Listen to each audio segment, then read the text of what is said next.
All right, welcome to a new episode of Real Estate versus Technology Unleashed. I swear we literally kicked off this show again, and it's been back to back. Very grateful to be able to come back with this show as we took a little bit of a break as we're doing some rebranding. Want to go deeper, less scripting here. If you haven't already done so, subscribe, like the video, notification bell. What the heck did you learn? You want to comment that in the section below. If you're on YouTube, that would be amazing.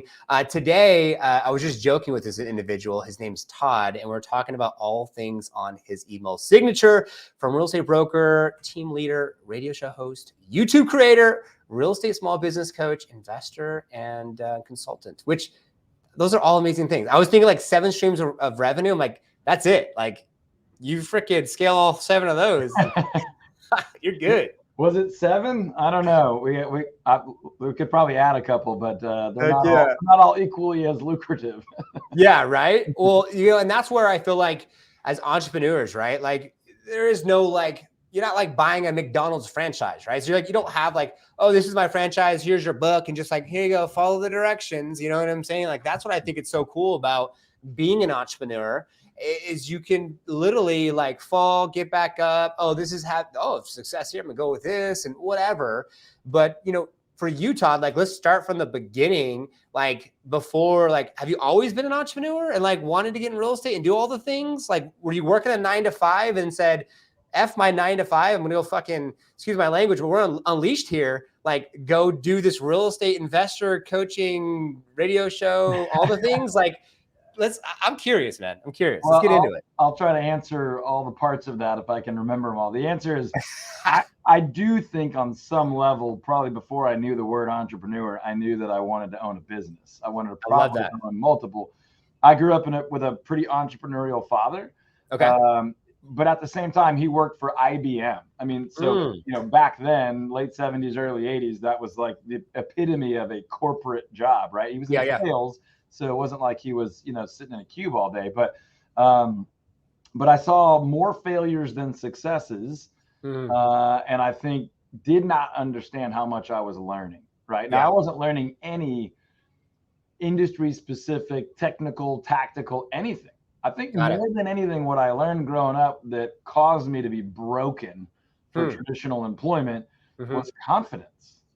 If that makes sense, right? I would watch my dad or people at his business that were this is what needs to be done. I've never done that before, but we got to figure it out. So I can do that. Not in an unethical way. I can do that without a license. You know what? I will figure it out. I'll figure out how to do it well, and then I'll do it, and then we'll get better and better and better at it forever. The way I talk about entrepreneurship, which I get to do a lot, is I say entrepreneurship is making a lot of messes. And figuring out which ones you want to clean up. Because you cannot you can't clean up all the messes. It's messy, right? But we try things and we start things and then we try to expand things. And then how far can my gifts take me? Where do I need help? Where do I need someone else? Where do I need technology? And so, we could keep going. But the answer to your question about, did I always know I wanted to do this? No, not this that I'm doing now, but do my own thing, build something. Yeah. And in college, I went to Baylor. In college, I didn't know what I wanted to do. Late in college, I went to seminary. I went to training to be in full-time ministry, and I just knew I was going to be in youth ministry. I like that. I just got digitally petted. But in the middle of going through graduate school for ministry, I realized, hey, I don't feel like God's calling me to do that for money, that as my vocation, as my career. I think I'm always going to do that type of thing out of calling and desire. But so I started looking around for, how do I make some money? How do I support a family? Because I'd like to have one. I was getting engaged at the time. And I literally, for no other reason, I never read anything in school at any level. And I started reading, what does a real business look like? What is building? How do people make money? And obviously real estate kept coming up. Got my license. Started flipping houses in 2 or 3 different markets. We were doing 6 or 7 homes a month. We had 3 full-time remodeling crews. And again, all I had to start with was confidence that I could figure it out. I got my license just because all the agents were making commissions and they weren't really contributors to the deals. You've heard that one before. And then longer down the road, I sort of backed into kind of waking up one day. My wife's leaving to go to her Big 4 accounting firm job. And I'm in the second bedroom of the apartment trying to figure out investing and selling real estate. And I literally was like, oh crap, I think I'm a realtor. Oh, like I think if she had a conversation at work today and someone asked her what her husband does, that's what she would say.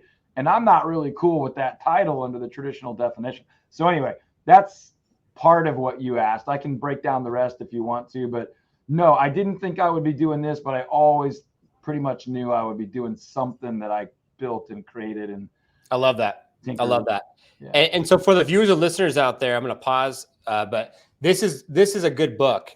When Todd said, "Oh, I just got a digital paddle," this is going to be like there's clues or cues that basically things that could be said and done in certain circumstances that does help with confidence, right? And so you can have more success with the process of connecting with individuals, especially in this digital era. But it makes a lot of sense that you went down that road in ministry and how now that is serving your business, because radio host, YouTube creator, coach, consultant, those are all key words of servant and serving, right? And like, it sounds like you like to serve. Yeah, I host an annual conference every year. It's a long story, but I actually host a user conference for a big real estate tech CRM platform deal. And my opening session last year was that sales is service. And it's a really cheesy, like, sales is service. But the reality is, if you're closing a sale, you're solving a problem, you're scratching an itch, you're creating an outcome that someone wasn't able to do on their own, right? Yeah. Or knew better than to do on their own. So yeah. It's a funny connection you make. I was speaking at an event once, and right before I went on stage, they were like, "Hey, we need a bio." I was like, "Now? Like right now?" They're like, "Yeah, we need a bio." I was like, "I don't have one on me." He's like, "Could you text me something really fast so I can announce you?" I was like, "This is ridiculous." But so I just bam, bam, bam, bam, hammered out a text. Yeah. And then I heard him say it differently than I heard myself write it. And he goes, "Next up," and he goes through a bunch of stuff. He's like, "Todd Tramonte is the son of a world-class salesman and a world-class teacher." And that's true. I had never thought of it that way. My dad was one of the top 5. They used to call it Inner Circle at IBM. He sold computers and they took up a room. And my mom has just been this heartfelt elementary teacher for like 50 something of her 70 something years. Wow. And I had never thought about it that way, but I am the one that gave him that info. But when he said it back to me, I was like, yeah, I'm an obsessive learner. And I love to put the deal together. I love the marketing and sales side. And so obviously I didn't get all that from my parents. Yeah. But I got the drive and the interest and some of that modeled for me. So yeah, it's funny to hear you say it back to me, because that's kind of how I've heard it said about me. And sometimes I'm learning about myself because I didn't see it because I was in the weeds. So anyway, it's cool. I love that. I love that. And I have so many success stories. I was at a Play Bigger event. Raquel, shout out. That was in the W Hotel in Scottsdale, Arizona. And there's this rapping realtor named Steven, and he'll be on Real Estate First Technology on our show a little later. But him rapping these really cool songs, if you know who you know, he's on Instagram, he's blowing up, he's going viral. And so he takes these spins, and he said like he never really thought that he was going to go in this direction, do this thing, until it was like people leading him to where he needed to go. And he would just listen and just hear and watch and learn. And then it just went into this thing. And so he, have a lot of success with all that. So I just wanted to digress a little bit on that subject. So let's go really quick. So you said something that just piqued my interest. So the cliche term of like realtor, like being a real estate agent, like you didn't see that for yourself, but then you got, obviously now you're licensed and you went down that road. Why is that? Like what to you made that term cliche? Yeah, I think it's less cliche and more just like obnoxious. And I'm going to say something that's not usually cool to say, but the reality is my picture of a realtor felt beneath what I wanted to achieve. I wanted to do more than that, right? It felt like wear the button, drive around the neighborhood. I'm a special, all that stuff. And the sad reality is that's still true for the majority of the industry. Yeah. Most people are still part-time. They're winging it. They want to help their friends, family, neighbors, and they think they can make a great living with just their little network. I wrote a book years ago called The 5 Lies That Will Ruin Your Real Estate Career. And one of those lies is, you're going to have a wonderful life just working with friends and family. Some people do that. The vast majority don't. And a lot of people make a good living doing that, but they're not building some incredible, unique life only with, and there are exceptions, so don't email me. But, that's not replicatable. That's not a model that a lot of people can do. Just, I'm going to high five everyone and build a fortune, build a legitimate, multifaceted life and business. So that was my picture, is the shove your business card in everyone's hand and, and a magnet on your car. And I was like, I don't want to be that. I want to build something real. I want to offer value. I want to do this. Yes. If I'm going to do it, which I didn't think I did, it's got to be different. It's got to be better. It's got to be treated like a real business with great marketing and thoughtful. One of my kind of principles of business is as simple as it can be, but as complex as it needs to be. Right. Let's put some complexity in here. It doesn't have to be ridiculous, but let's not just be this simple, boring old caricature of a realtor. So yeah, I love that. I love that. So if you agree, drop a comment in the below section here if you're on YouTube. Okay, so I want to go deeper. Okay, so it's one thing, like you said, when you come from the perspective of now you have your license. Okay, great. You're going to work with your friends, your family, your close, whatever, make a living, whatever, right? Okay, now you're an agent who's doing 50 to 100 transactions a year by yourself. Congratulations. Okay, now there's another level to that, because a lot of agents don't understand SOPs, KPIs, income producing activities. They don't fucking check a P&L. We've had clients like, hey, at the Liftoff agent side that sponsors the show, like, hey, I got to cancel a $50,000 tax implication. So let's go to the next level. Now you got the Reels, the EXPs of the world, and these downlines and this reality that these agents, and I'm not going to drop too many names, but I got a lot of friends in the industry that are offering courses and subsets and not even transacting anymore, and bringing in this passive residual income. And so anyone who's listening maybe is like that agent who wants to get to the next level. Well, guess what? There's another level. What are your thoughts on that? Well, look, first, the blanket disclaimer is, look, I don't necessarily blame anybody for going the route that they go and pursuing income or influence or impact or whatever. Obviously, I've chosen my way. I think it's a good, ethical, wise way to steward my gifts and abilities and have some really great impact in the world, and obviously create a life for my family, for me, for the people in my circle that I think is, pretty freaking incredible. Love it. And everyone can define that a little bit differently. But I got offered the EXP stuff. So I'm in Dallas, where, a lot of those early stage growth was. I won't name names either, but some of the early dudes that have monstrous downlines were like, you have an audience, you should be doing this. Yeah. And the reason I didn't is, for our model, the way we want to reach and treat people, it just didn't make sense for all of our people. I could do the math, right? But ultimately, I've got wonderful friends over at Real. I got great friends at EXP. I got people that are at KW that have left and come back, and all of the above. And I think the only way I can really answer that is, I was really fortunate. I did not have an early rocket launch of my career. It took me a little bit to figure out what I wanted and what I was good at and all those things. But once we really got going, I was fortunate to reach a place, after a lot of learning and growing and a lot of humility, but to reach a place where I looked at my wife and I said, okay, hey, from here, why would we grow? Literally, it's not inevitable. We just grow for the sake of growth. Why would we grow? And our answer was impact. Right. That doesn't mean we don't care about the money and we're trying to sound just, lily white, whatever. Yeah. But the reason we would work more, invest more, be creative, face our fears, do things that are not common or whatever, was so that we could impact more people, that we could help other people achieve. We say build a business that supports a life of impact, right? A life of meaning, a life of joy, all these things. And again, that doesn't mean you don't have vacations and cars or houses or whatever. But you do that within a purpose. You do that within a bigger, grander vision, instead of just building a life that other people are telling you should build, and then find out later that you're a broke single billionaire who would give it all back, right? I call that a wait until life, right? Wait until I get that. Wait until I do that. And way back there, you passed up a really awesome life. You don't have to stop growing and earning and learning, but at some point, you got to choose, what vision are we after? And for us, it was impact. And that helped inform, and still helps inform, why when we say yes, why we say no, those kind of things. I hope I'm answering your question. Dude, yeah, 100%. I love that, 100%. And it's interesting that you said, like, the house, the cars, all that type of stuff. On Mother's Day, I got a 2016 Nissan GTR delivered from Houston, Texas. And so for the longest time, I thought it meant one thing. And then now, after having it, that one thing of status symbol, whatever, trophy, went out the window. And now it's like, it's a tool to inspire, to show others that you can play bigger. And now, like, I had a guest here. We have the recording studio for the podcast here. We also do it online here as well. And so for the guests that are in person, I like have fun with it. Hey, let's go take a ride. So yesterday we had Victoria on. She wants to impact. She has an amazing story. She was a swimmer, was going to represent the USA in the Olympics and didn't make it. And long story short, she's crushing it. And so we took the car out. She wanted a C8 Corvette. I'm like, hey, let's try the GTR. I feel like this one any better. And it's 4 seats. So you have a family, yada, yada.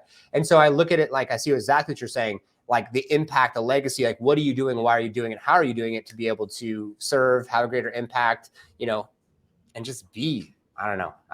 So I digress. So talking about having a bigger impact and being able to reach more people outside of like, oh, buy a house from me or whatever the case may be, you have this radio show and you have this YouTube channel, and YouTube, I believe, is what's next. I know that there's the Instagram, the TikToks and the socials and all the things. I just believe, and you talked about it, and I have your YouTube channel behind me and links are down below. Go subscribe to Todd's YouTube channel. But you're talking about how like you have the Metro Center and like now is the time, and like this is what's changing, this is what's going on, and you're having impact and adding value without saying buy with me or list with me or anything, that type of stuff. So let's go a little bit into the YouTube channel, and then of course the radio show as well. I just feel like YouTube, it's kind of, I'm really excited and curious about, but why did you start the channel? Successes that you've had with it? How do you use it? What kind of impact do you have? If you go scout our YouTube channel, you see a really, really foolish gap, because we started doing this stuff like 12 years ago before anyone in our industry was thinking that as a tool for impact or influence or marketing or audience or authority or whatever word you want to call. And I knew it. I believed in it, and I got busy. Building the business, and then there was a gap. And then I don't know, whatever it was, 6 or 7 years ago, we got serious and I hired a full-time person. Love it. What's funny is I'm not a huge Gary Vee guy. I like his stuff, but I was literally watching Gary Vee on Wine Library TV back in the day, because I bought a course in real estate called Mr. Internet, and he told us about Gary Vee. So I'm not claiming any I found him first credit, but I was watching him while he was still recording. I love it. Those deals. And so I was like, I could do that, you know. There's nothing there that he's like sitting in an office, you know. But now we have our own studio here. We do have a live real radio show on the biggest AM talk station in Dallas Fort Worth. There's like number 8 in the world or country or whatever. Love it. Our real estate radio show is the top in the state of Texas, which I don't know, it might be the top in the nation, maybe not, but it's a huge tool, and I'll give you some insight.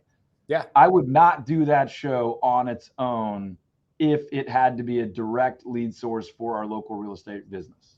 Interesting. Okay. It's good. It's not great. It's just a higher cost deal in a market like ours. If I was in a mid-sized market, a smaller market, we do in our coaching business, help people get that stuff going. But the reality is I do it because it's part of a much larger marketing, influence, sales, direct response, as well as a little bit of branding.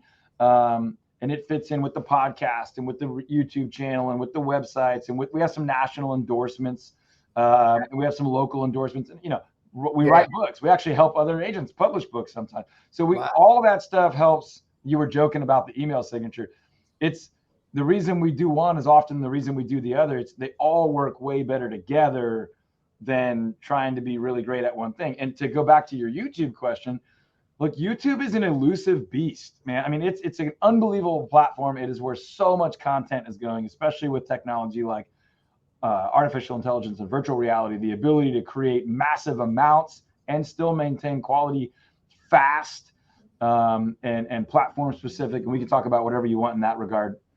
But the answer to all of those things is kind of the same. Why do we use YouTube? Because it fits into our overall marketing plan.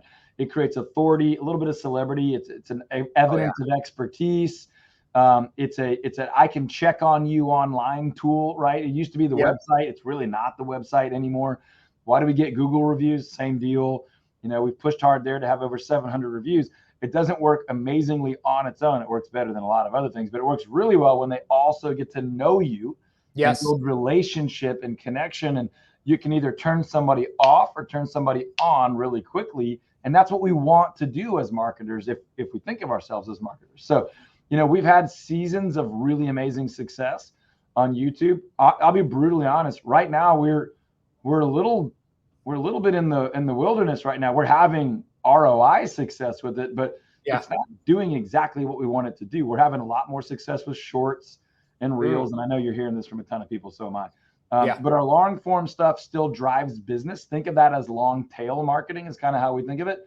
Yep. We used to get 10, 20,000 views on stuff, and we're fighting for that right now. And I know it's a crowded space, and I'm in one of the most crowded markets on the planet. I know you are too, but you know, Dallas is kind of like Phoenix, is kind of like Atlanta. We get all the venture capital, we get all the disruptors, we get all the ideas. Most of them don't last, but we have to contend with them and the attention span of our ideal client and our ideal prospect. So I love that. I love that. That answers your question. No, 100%. I feel like for the viewers and listeners out there, people like buy from someone they know, like, and trust. And so if they don't know, like, and trust you, and to be able to have passive prospecting happening, whether you're on vacation, you're at dinner with your family, or whatever the case may be, I feel like that's what YouTube does for you. It gives you that ability to have the passive prospecting happening. And it's another tool in your toolbox for you to be able to, I know that our co-host Dan, he interviews his vendors. So that way it's like when you're going through the process of listing and you want to be able to say, hey, this is our stager, this is our painter, this is our cleaner.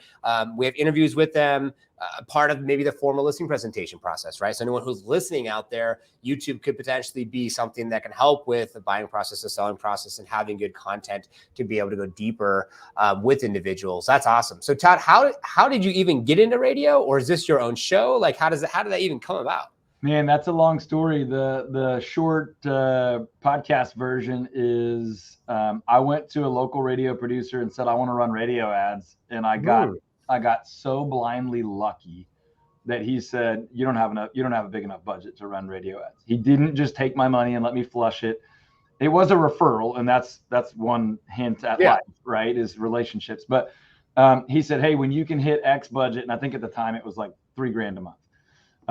He was like, then let's talk and we'll start working this out. So that happened. I was running ads for a little while. Turns out he was actually the producer of another home improvement show. He said, dude, I'm really liking what you're doing. Most people on radio are totally ego driven. They don't have the ability to voice their own stuff. He's like, you've got some chops. You're good. You could learn a lot, but I think you're good. I was like, wow, that's really humbling. He's like, we'd love to have you come on as a guest on that show.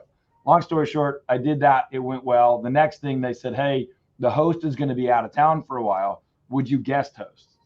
And I was like, wow. So I don't know if you've ever done it or seen it, but hosting a legitimate live radio show with call-ins is really intense. You have to be able to think like 3 or 4 things at the same time. You have to be able to talk, check the clock, look for the next break, look for the next sponsor read, and think about what you're going to talk about next. It's insane.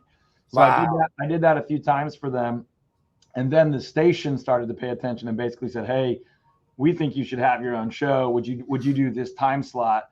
And by then I had learned that, yes is rarely the best first answer, right? So it was like, nah, I don't think that's worth what it would take for us to do it. So they started offering Sunday nights and then Sunday mornings and then Saturday nights and then Saturday mornings. And finally we got a really great spot for a real estate show.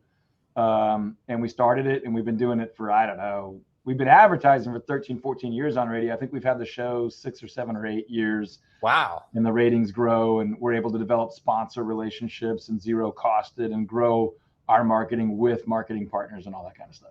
Geez, congratulations to talk about like not having a budget to then now being the host of your own show. Like that's super admirable, which is awesome. Well, and you brought up earlier, like multiple income streams and that's how some of them come about is you're not just brute force being like, I want to be a cool guy. And so I'm going to build 7. No, some of these things are, where's the opportunity? Is it worth pursuit?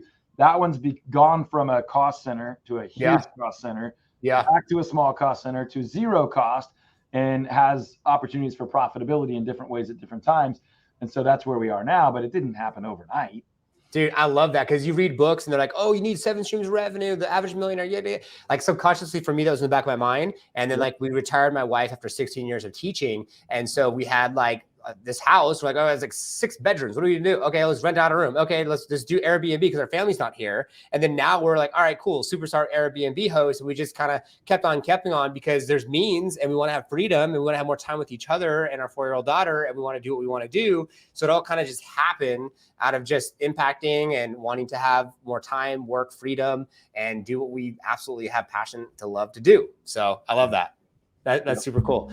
So you're doing all the things. Like So what is there like an end all be all goal? Is this just like, let's just keep on trucking along and do all the things that I've been doing? It sounds like, you wrote a number of books, and you're more than welcome to talk about a couple of the books that you've written. So we can definitely have our viewers and listeners download, read. We want to impact, we want to serve, we want to support. What's next for Todd and the empire that you built, and where you're headed? Yeah, man, it's wild to say this, but the answer now is the same as when we really started to lean into this, which is the goal is impact. And you can quantify that in lots of different ways, but there is no end goal. Yeah, like I love it. I think the traditional American idea of retirement is totally insane. I also think it's brutally selfish and stupid. Yes. But from all perspectives, even if you're just a greedy dirtbag, then retirement makes no sense. I think and I'm not saying that if you want wealth, you're a greedy dirtbag. I'm just saying if you're the worst version of that, it's still doesn't make sense to me. But I think you want to build a life that you really enjoy living now, so you're not waiting for something later. But all that to say, there are numerical goals, there are impact goals, there are freedom goals, and the goals are now built and created to push me, right? They used to pull. Yeah. If that makes sense. Like, yeah, I need that or I won't get there. Now it's like, look, I don't need to get there, but I'm being pushed by this thing that's not about me anymore. And so that's pretty intense and pretty incredible and exciting. Some of that comes from just being a Christ follower and saying, look, my life is not my own. It's not all about me. There's an eternal purpose that's going to long outlast me and whatever inheritance I could leave or anything like that. And some of it has to do with, that's where the fun stuff is, it's like, dude, it is so much fun to see someone's life completely change when they're like, hey, I was, teaching school or in ministry or working at a car shop or whatever the case is. And now you just showed me a path to make six figures pretty fast. And then now you're showing me and teaching me and educating me and modeling for me ways to go and exponentially scale that and make millions of dollars and impact other people and go from nothing to something in lots of places, from darkness to light, from no home to home, from no business to business, from business to multiple, from no giving to giving, right? Yes. To it's all about me to it's even more fun to be about others. So, I don't care about selling books. My books are always super, super cheap. But if you're a real estate agent and you're listening to this and you want to go check out the book I talked about before, I think it's like 99 cents or $2.99 on Amazon. It's called 5 Lies That Will Ruin Your Real Estate Career and the truth that can make you wealthy. So, it's self-published. We didn't care about bestseller stuff. We ended up being Amazon bestseller. But the point is, that's for awesome. a few bucks, it'll help you recruit if you're recruiting. It'll help you communicate some things that maybe you have some other words for. And then if you're on Amazon, you can find my other stuff there. Wow. You are a superstar, Todd. I got to say, I love your energy. I love your passion. Check out the books down below. There are the links. And that's so true. I feel like the narrative of the story is more people that get to that level of less me, more servant, more impact, more helping others. It's almost like a paradigm shift that you go through. And I've felt the same way that you're feeling as far as with that paradigm shift. And it's just like, was on a stage just 2 weeks ago. And it's just like to impact and to leave an impact is just, that's your legacy. Like money does not leave legacy. It's the way that you leave an impact on other people, the way that you showed up, the way that you looked out for someone else that now has that house, has that home, has whatever, started that family, has passive residual income, 7 streams. It doesn't matter. And then now they remember you as that person who did X, Y, Z for them. So yeah, I was at the Berkshire Hathaway shareholder event a couple of weeks ago. You've got 92-year-old Warren Buffett, 99-year-old Charlie Munger, billionaires. And my biggest takeaway from the whole thing, from 6.5 hours of Q&A with billionaires, was legacy. And a guy, an estate attorney, asked Warren Buffett basically, how do you do this well when you have so much wealth to leave behind? And basically he said, it has nothing to do with the wealth. If you want to have impact, you better be modeling your values for your kids and for the people you want to impact long before you're dead. Because this guy was talking about like in your will. And he was like, look, if you haven't done it before that, you're not going to be able to do it with your will. It was unbelievably impactful. Wow, that's amazing. I absolutely love that. I love that. My wife and I are actually going through like all that stuff right now, living wills and what have you in trust. And anyone listening, like do it before it's, all said and done. And, they ask like, oh, what do you want to do with the cash? Like cash, like charity. Like let her pick charities and just give it back. Like the assets, the home, stuff like that, income producing stuff, like the memories that we share in those homes, she's probably going to want them because that's something that's going to, you know, it's going to be memories that she can hold on to and awesome times that we've had. But yeah, it's so true. It's so true. And it's so humbling. And this episode is so humbling. And I really, really appreciate your time, Todd. I know that before we got on air, you said usually you're a mile per minute and you're always moving. You don't have a lot of time, but you had some time for today's show. And I just want you to know from the bottom of my heart, it definitely means a lot to me because you're an amazing human being, man. And I really appreciate this opportunity to be able to serve all of our viewers and listeners out there to create more impact. And I'm glad that I can now, you can leverage our platform to do more with impact. So as we close out the show here,